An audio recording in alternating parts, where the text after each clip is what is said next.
UN human rights investigators say they have strong suspicions but not absolute proof that Syrian rebel forces have used the nerve gas sarin. It follows interviews with victims and doctors in neighbouring countries. We collect some witness testimony that made to appear that some chemical weapons were used, in particular nervine gas, and what appeared on to our investigation that that was used by the opponents, by the rebels. The Geneva-based inquiry gave no details as to when or where the nerve gas may have been used. It did not find evidence that government forces had resorted to chemical weapons. The US has said it has varying degrees of confidence that Syria's government has used nerve gas on its people. Sarin has no colour or smell and can be fatal even in small doses. Allahu Akbar.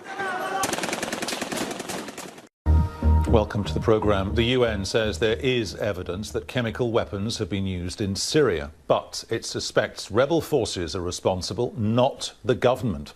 The UN's investigator Carla Del Ponte says interviews with victims and doctors in countries neighbouring Syria suggest the use of the nerve gas sarin, which causes asphyxia.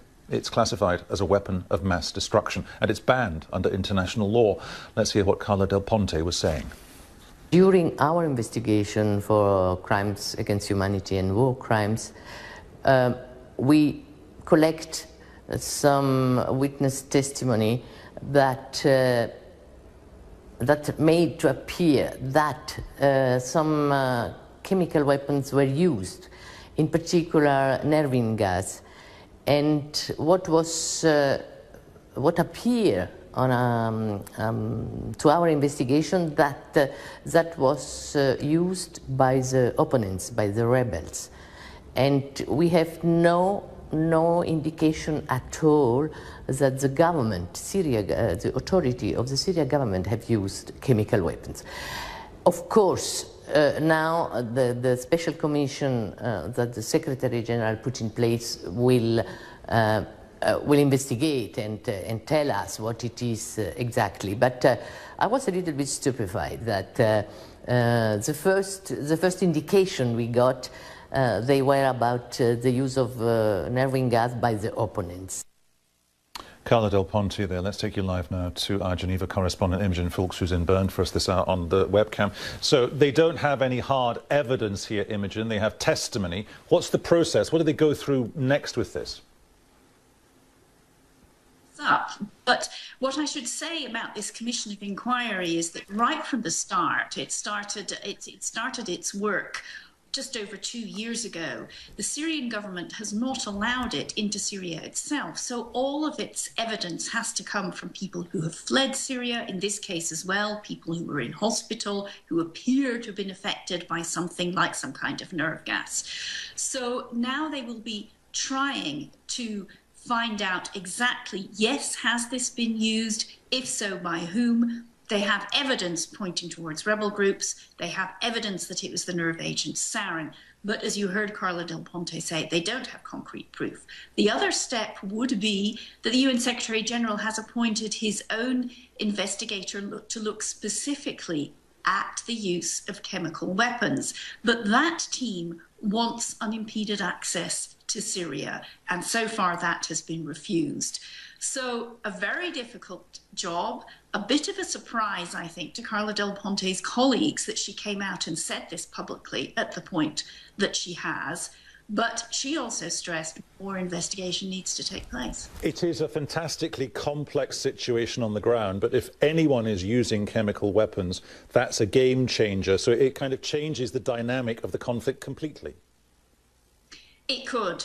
I think we still need to wait and see. I should say we're expecting an official statement from the United Nations later today, perhaps in the next couple of hours. But we know that President Obama has said that the use of chemical weapons would be a game changer, that might be the point at which the United States or the international community would intervene. He was making that statement, though, I think on the supposition that whoever used them, it would be government forces. Now we hear that possibly possibly its opposition forces, some of whom the US has considered arming, has suggested it might actually arm.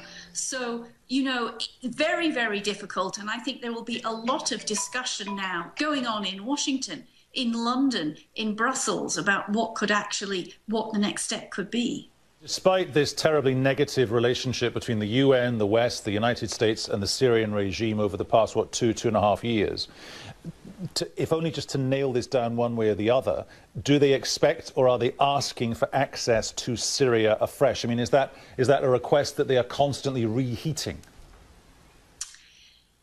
The UN wants unimpeded access to Syria for a variety of reasons. First and foremost, to bring humanitarian relief to the millions of people who are suffering in this conflict. The access, the International Committee of the Red Cross has it a bit, but it's nowhere near what is needed. That is the #1 priority. As I said earlier, the investigator on chemical weapons wants unimpeded access. Human rights investigators want unimpeded access. None of this has been granted so far. For a military thing, excuse me, I'm going to turn this off for you. A military intervention could come with or without the Syrian government agreeing, but I think we are still a long way off from there. Imogen, thanks very much. Imogen Fawkes there, our correspondent in Switzerland.